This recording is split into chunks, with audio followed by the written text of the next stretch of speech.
भारत माता की, भारत माता की, भारत माता की। वंदे वंदे वंदे। जन विश्वास यात्रा के आज यहां पर समारोह और जनपद अमेठी को मिलने वाली तमाम प्रकार की इन सौगातों के आयोजन कार्यक्रम में मंच पर उपस्थित इस क्षेत्र के लोकप्रिय सांसद, केंद्रीय मंत्री माननीय श्रीमती स्मृति ईरानी जी, प्रदेश सरकार में मेरे वरिष्ठ सहयोगी, संसदीय कार्य, वित्त और चिकित्सा शिक्षा विभाग के मंत्री श्री सुरेश कुमार खन्ना जी, ग्राम्य विकास विभाग के मंत्री श्री राजेंद्र प्रताप सिंह उर्फ मोती सिंह जी, माननीय सांसद श्री विनोद सोनकर जी, प्रदेश सरकार में मेरे सहयोगी मंत्रीगण श्री मोहन सिंह रजा जी, सुरेश पासी जी, धर्मवीर प्रजापति जी, माननीय विधायक श्री मयंकेश्वर शरण सिंह जी, माननीय विधायक श्रीमती गरिमा सिंह जी, जिला पंचायत के अध्यक्ष श्री राजेश अग्रहरी जी, भारतीय जनता पार्टी के जिला के अध्यक्ष श्री दुर्गेश त्रिपाठी जी, पूर्व विधायक श्री तेजभान सिंह जी, आज के इस कार्यक्रम में उपस्थित जन विश्वास यात्रा से जुड़े हुए सभी हमारे वरिष्ठ पदाधिकारीगण, सम्मानित जनप्रतिनिधिगण और भारी संख्या में यहां पर उपस्थित अमेठी से जुड़े हुए सभी भाइयों बहनों, मैं इस भूमि को और यहां के नागरिकों का अभिनंदन करते हुए क्रांतिकारियों की, संतों, सिद्धों, ऋषियों की इस भूमि को मैं कोटि कोटि नमन करता हूं। भाइयों बहनों, अमेठी में मध्यकाल में ही एक सूफी संत हुए थे।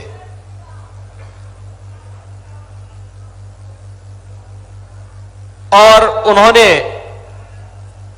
यहां की धरती में अपनी दोहावली के माध्यम से उस कालखंड में जो अपनी रचनाएं रची थी, मलिक मोहम्मद जायसी ने यही से कहा था कि योगी सिद्ध होई तब जब गोरख सो भेंट। स्योतार महायोगी गोरखनाथ के वे अनन्य अनुयायी थे और उन्होंने उस योग की साधना में इतने पारंगत हुए थे कि उन्हें सिद्धि प्राप्त हो गई थी। भारतीय परंपरा कितनी समृद्ध है, वह व्यक्ति, जाति, मत और मजहब नहीं देखती। अमेठी ने जिन लोगों को आजादी के बाद देश की सत्ता सौंपी थी, मलिक मोहम्मद जायसी की ये बात अगर उनके दिमाग में आई हुई होती तो संभवतः हिंदू और हिंदुत्व में भेद नहीं करते। लेकिन चूंकि जिन लोगों ने विभाजनकारी राजनीति को सदैव अपनाया, विघटन और विभाजन जिनके जीन्स का हिस्सा है, भाइयों बहनों, जिनकी खानदान और जिनके पूर्वज कहते थे कि हम तो एक्सीडेंटली हिंदू हैं, तो वे लोग अपने को हिंदू बोल भी नहीं सकते। ये उनकी मजबूरी है। ये उनकी मजबूरी है कि वह आज आपके उत्साह और उमंग के सामने, आपकी आस्था के सामने नतमस्तक हो गए हैं। अन्यथा उन लोगों ने तो बहुत पहले कह दिया था कि हम एक्सीडेंटली हिंदू हैं, यानी दुर्भाग्य से ही भारत में जन्म ले लिए हैं। और इसलिए जब वे एक्सीडेंटली थे तो ये एक्सीडेंट देश के साथ जब भी अवसर मिला, देश के साथ भी और अमेठी के साथ भी यही करते रहे। याद करिए, आपके पूर्व सांसद जब विदेश में रहते हैं तो भारत के खिलाफ बोलते हैं, और जब केरल में जाते हैं तो अमेठी के खिलाफ भी जरूर बोलते हैं, अमेठी की जनता को कोसते हैं। भाइयों बहनों, मैं ये नहीं समझ पाया कि इतना तो खुद गर्ज किसी को नहीं होना चाहिए कि जिस जनता ने उन्हें सत्ता के शीर्ष पर पहुंचाने में योगदान दिया, अपनी नाकामयाबियों को छुपाने के लिए उन्हें बार बार कोसना, उन्हें कटघरे में खड़ा करना, अपनी नाकामयाबियों को न देखना, अपने काले कारनामों को न देखना, मुझे लगता है ये अमेठी के साथ, प्रदेश के साथ और देश के साथ अन्याय होगा। और यही होता रहा है, अमेठी के साथ यही होता रहा है। हम लोगों में कोई छुपाव भी नहीं है और कोई घबराहट भी नहीं है। जब मुख्यमंत्री नहीं थे तब भी हम लोग कहते थे, आज मुख्यमंत्री हैं तब भी कह रहे हैं और आगे भी यही कहेंगे कि गर्व से कहो हम हिंदू हैं। हमें कोई संकोच नहीं है।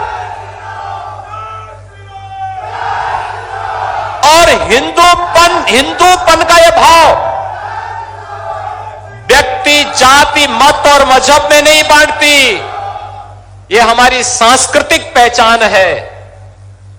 इस सांस्कृतिक पहचान को जानने का प्रयास अगर इन लोगों ने किया होता तो 1947 में इस देश का दुर्भाग्यपूर्ण विभाजन भी नहीं होता। सत्ता के प्रति जो इनकी अति लालसा थी, इसने देश का भी विभाजन करवाया था।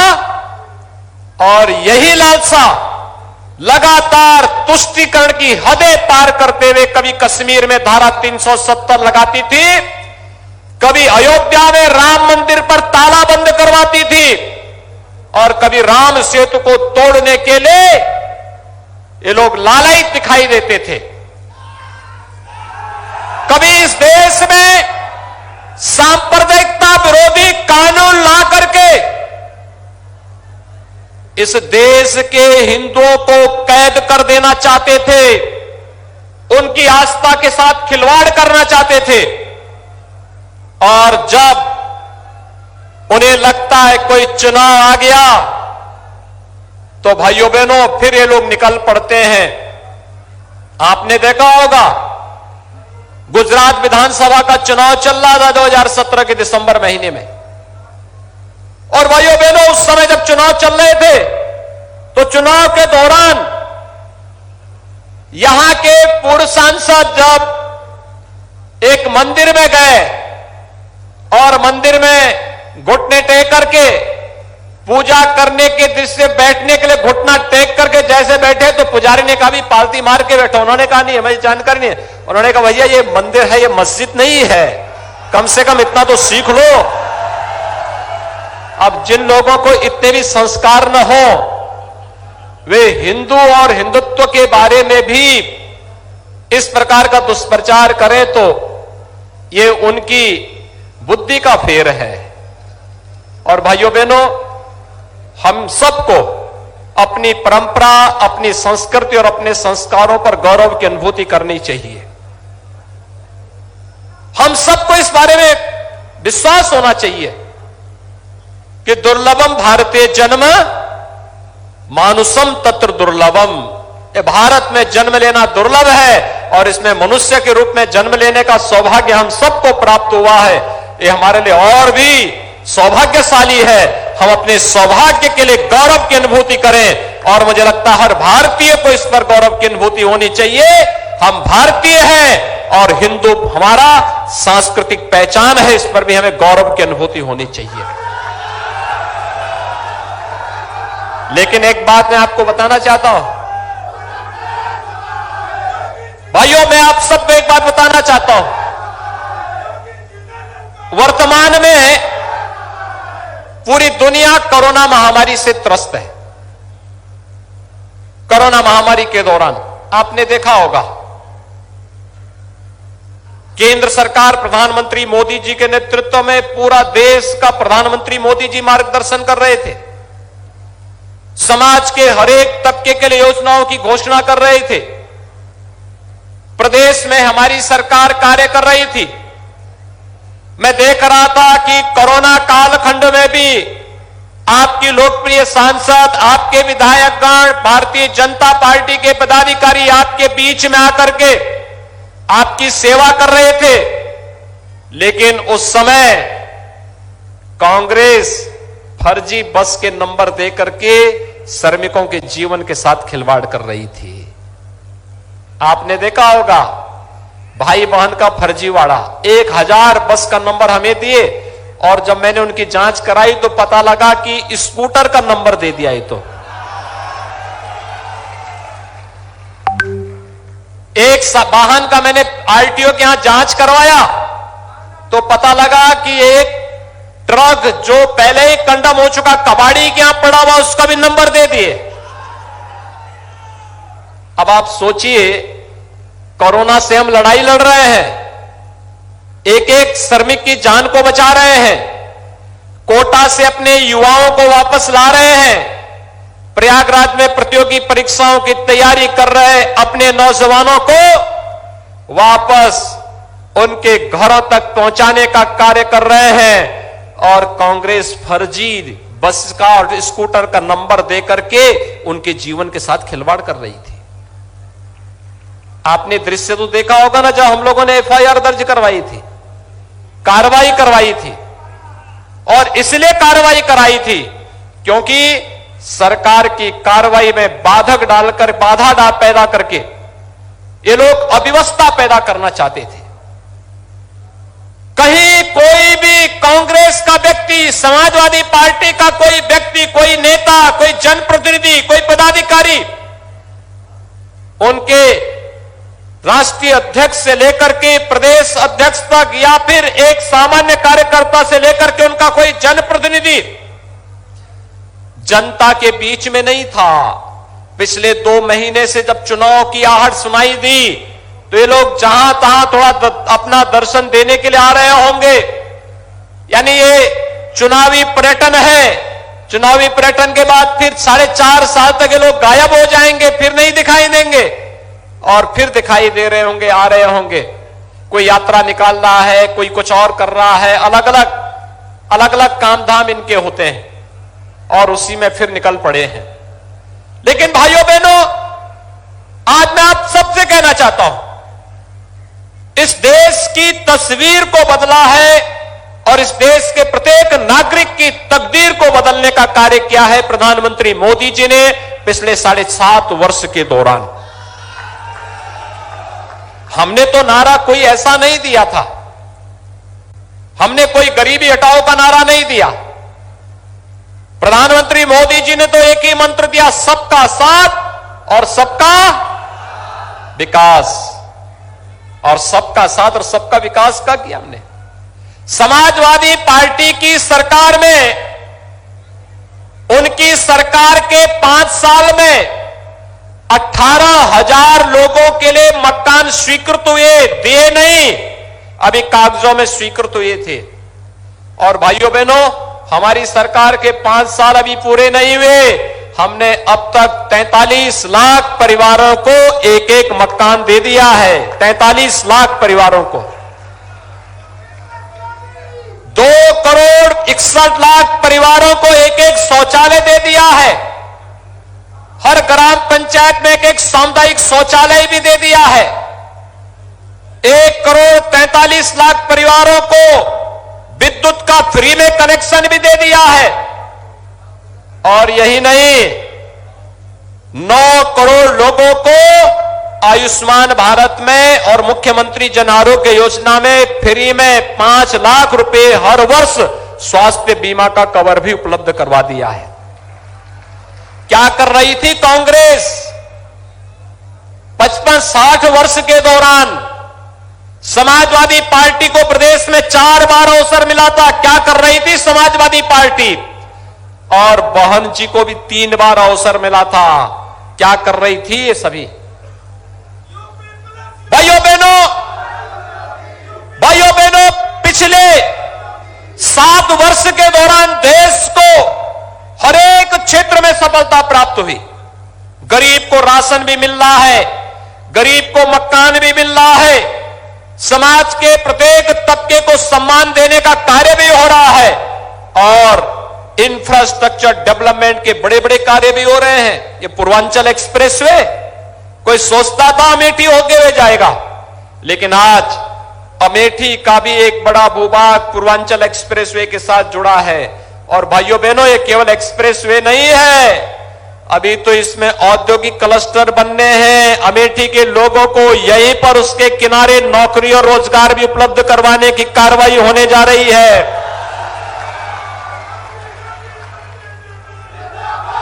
आज तो ये हकीकत है, इतने कम समय में एक्सप्रेसवे का बन जाना। अब एक्सप्रेसवे कोई इसको तो छुपा नहीं सकता, लेकिन हम लोगों ने बना के तैयार किया है। आज तो मेडिकल कॉलेजेस की एक श्रृंखला 1947 से लेकर 2017 के बीच 70 वर्षों में प्रदेश में केवल 12 मेडिकल कॉलेज बने थे। अगर मैं 1947 के पहले भी जोड़ दूं तो कुल 17 मेडिकल कॉलेज बने थे प्रदेश में। और भाइयों बहनों, आज हम लोग प्रदेश में 35 नए मेडिकल कॉलेज बना रहे हैं। 4.5 वर्ष में 35 नए मेडिकल कॉलेज, जिसमें अमेठी का भी एक मेडिकल कॉलेज है। मेडिकल कॉलेज के लिए तिलोई में आज भारतीय यानी यहां पर 200 बेड्स का हॉस्पिटल भी यहां पे लोकार्पित हो गया है। भाइयों बहनों, ये विकास की प्रक्रिया पहले भी चल सकती थी। ये गरीबों को मकान, गरीबों को शौचालय, गरीबों को विद्युत का कनेक्शन, गरीबों को रसोई गैस का कनेक्शन, गरीबों को स्वास्थ्य बीमा का कवर, फ्री में टेस्ट, फ्री में उपचार, ऑक्सीजन के प्लांट लगना। स्मृति जी न जाने कहां से ला करके हर हॉस्पिटल में एक एक प्लांट स्थापित कर दिए हैं। पर्याप्त मात्रा में ऑक्सीजन प्लांट आज लग चुके हैं। क्या कर रहे थे लोग 50 वर्षों तक? विकास की सोच थी नहीं। लेकिन मैं पूछना चाहता हूं, ये पैसा पहले कहां जाता था? आपकी समझ में आया होगा।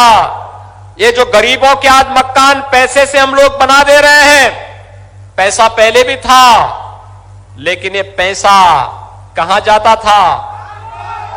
ये पैसा पहले चला जाता था सपा समाजवादी पार्टी के बबुआ के जो चिड़ है, वो कह ही रहे हैं ना, चुनाव आयोग से उन्होंने गुहार की है कि छापे चुनाव के बाद डलवाना है। ये नोट की नोट गड्डियां जो निकल रही हैं, ये जेसीबी से जो नोट निकाले जा रहे हैं, आपने जेसीबी से मिट्टी निकलते हुए तो देखा होगा, लेकिन जेसीबी से नोट की गड्डियां निकलती हुए देखी हैं? ये नोट की गड्डियां वही निकल रही है भाइयों बहनों। जो गरीबों के लिए मकान के लिए पैसा आया था पिछली सरकारों में, गरीबों के लिए अन्न के लिए जो पैसा पिछली सरकारों के लिए था, गरीबों के लिए स्वास्थ्य के लिए जो पैसा था, गरीबों के लिए अन्य योजनाओं का जो पैसा था, वही पैसा ये सब अपना बटोर बटोर करके रखे हुए थे। आज उसी पैसे को निकाल करके फिर से उसको विकास के कार्यों में हम लोग लगवाएंगे, इसलिए जेसीबी चलवाई जा रही है। और इस कार्य को हम लोग पहले से भी कर रहे हैं। हमने पहले ही कहा था, जब सरकार में आए थे तभी हमने कहा था अपराध और अपराधियों के प्रति जीरो टॉलरेंस की नीति के तहत कार्य करेंगे। ये अपराधी और माफिया जो सरकारी संपत्तियों पर कब्जा करते थे, गरीबों की संपत्ति पर कब्जा करते थे, व्यापारियों की संपत्तियों पर कब्जा करते थे, शरीफ और सम्मानित लोगों की संपत्ति पर कब्जा करते थे और फिर सत्ता अधिष्ठान में बैठ करके धमकाने का कार्य भी करते थे, इन सबको पहले उठा उठा करके जेल के अंदर ठूसने का कार्य किया गया। बाद में संपत्तियों की जांच की गई और जहां पर लगा ये अवैध है, वहां पर भाइयों बहनों बुलडोजर चलाने में भी कोई गुरेज नहीं की। भाइयों बहनों, प्रदेश सरकार का बुलडोजर जब चलता है तो उस समय समाजवादी पार्टी के बबुआ को बुरा लगता है। जब माफियाओं की संपत्ति जब्त की जाती है तो उनको बुरा लगता है।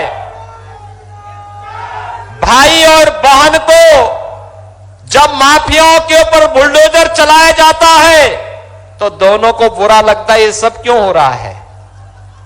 ये लोग आतंकवादियों के खिलाफ दायर मुकदमों को वापस लेते हैं। ये लोग पेशेवर अपराधियों को गले से लगाते हैं। गरीबों के लिए आने वाले पैसे को हड़प जाते हैं। विकास की योजना में डकैती डालने का कार्य करते हैं। और जब प्रदेश सरकार अपराध और अपराधियों के प्रति जीरो टॉलरेंस की नीति के तहत कार्य करती है, पेशेवर माफियाओं के द्वारा अनैतिक तरीके से अर्जित की गई संपत्ति पर बुलडोजर चलाने का काम करती है, तो इनको बुरा लगता है। आप मुझे बताइए, क्या प्रदेश सरकार का बुलडोजर चलना चाहिए? सभी लोग सहमत हैं? आशीर्वाद है ना? आप लोग सहमत हैं कि चालू रहना चाहिए? ये चरेवेती होना चाहिए ना?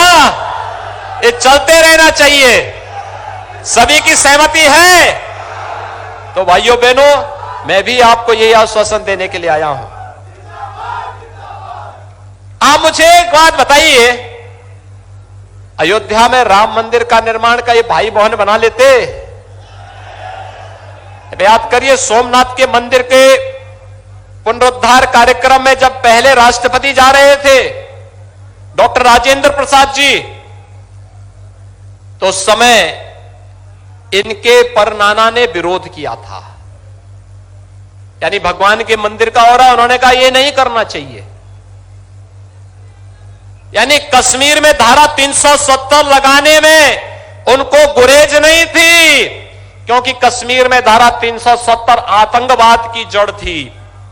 लेकिन सोमनाथ के मंदिर का विरोध जरूर कर रहे थे। भाइयों बहनों, अयोध्या में राम मंदिर का विरोध भी ये लोग कर रहे थे।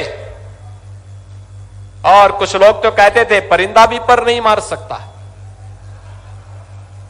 आज जो कह रहे हैं हम सत्ता में होते तो मंदिर का निर्माण अब तक कर चुके होते, तो फिर राम भक्तों पर गोलियों चलाने वालों माफी मांगोगे? राम भक्तों से क्या माफी मांगोगे इस कार्य के लिए? राम भक्तों का नृशंस हत्या करने वाले लोग आज मंदिर की बात कर रहे हैं। यही आपकी ताकत है भाइयों बहनों, यही ताकत है आपकी। आज सब आपके सामने नतमस्तक है, और इसलिए आपके सामने नतमस्तक है क्योंकि इन्होंने पहले वंशवाद और परिवारवाद की राजनीति की। इन लोगों ने पहले जातिवाद के नाम पर समाज को बांटा, और जब इन्हें लगा कि मोदी जी के आने के बाद वंशवाद, परिवारवाद, जातिवाद ये सब चला गया कूड़े के दान में, अब तो देश के अंदर एक ही बात गूंज रहा है, वह बात है राष्ट्रवाद का। तो अब ये भी नतमस्तक आपके सामने हो चुके हैं। नहीं तो ये लोग पहचानते ही नहीं थे। भगवान राम और भगवान कृष्ण को काल्पनिक कहते थे। कहते थे कि अयोध्या में राम मंदिर का फैसला आ जाएगा तो खून की नदियां बहेंगी। मैंने कहा रे बेकार की बात करते हो, फैसला आएगा, एक मच्छर नहीं मरेगा, सबसे शांतिपूर्ण दिन रहेगा।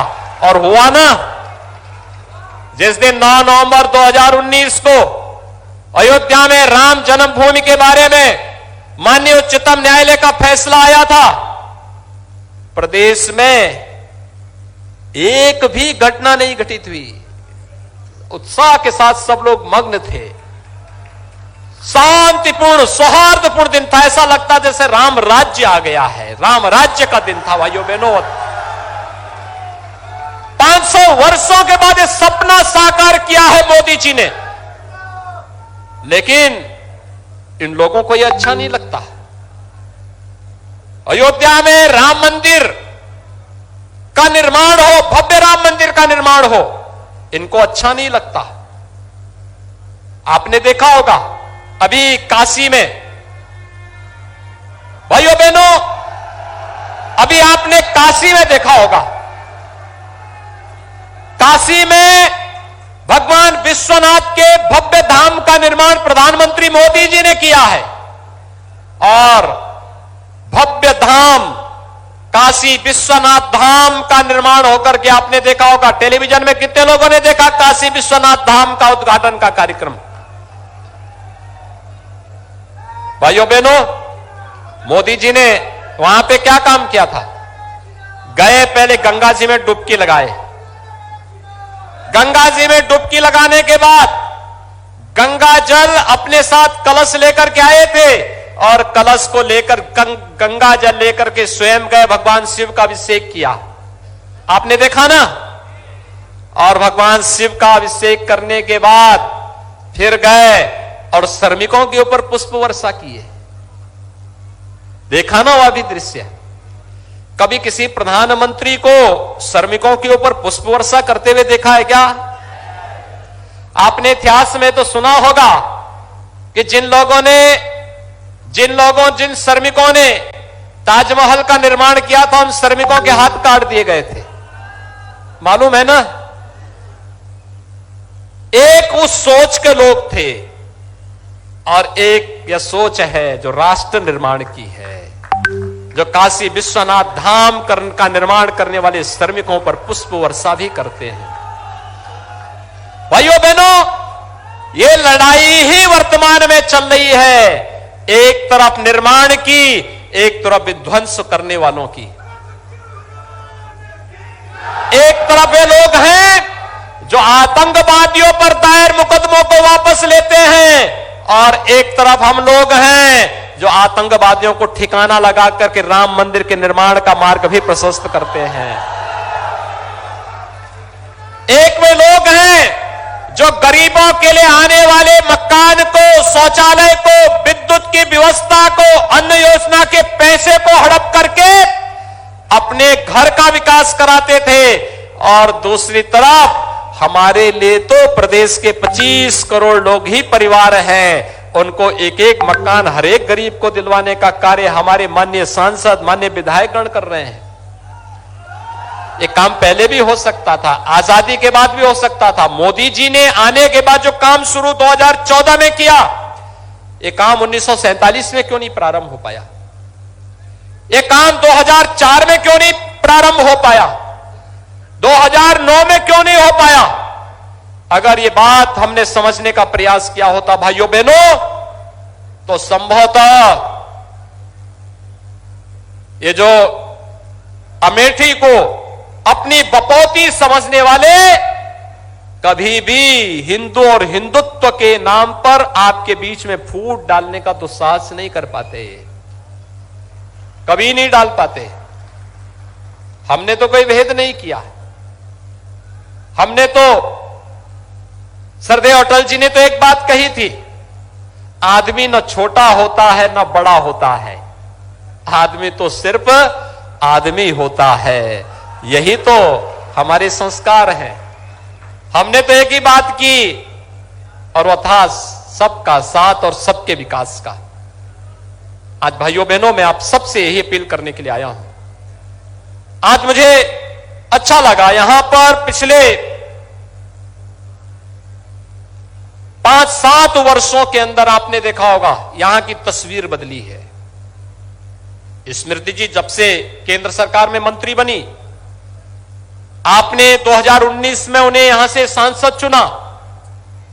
मैं देखता था 2014 से 2019 के बीच में जितनी बार माननीय स्मृति ईरानी जी ने अमेठी का दौरा किया, उतनी बार अपने 3 बार के कार्यकाल में भी श्री राहुल गांधी अमेठी नहीं आए थे।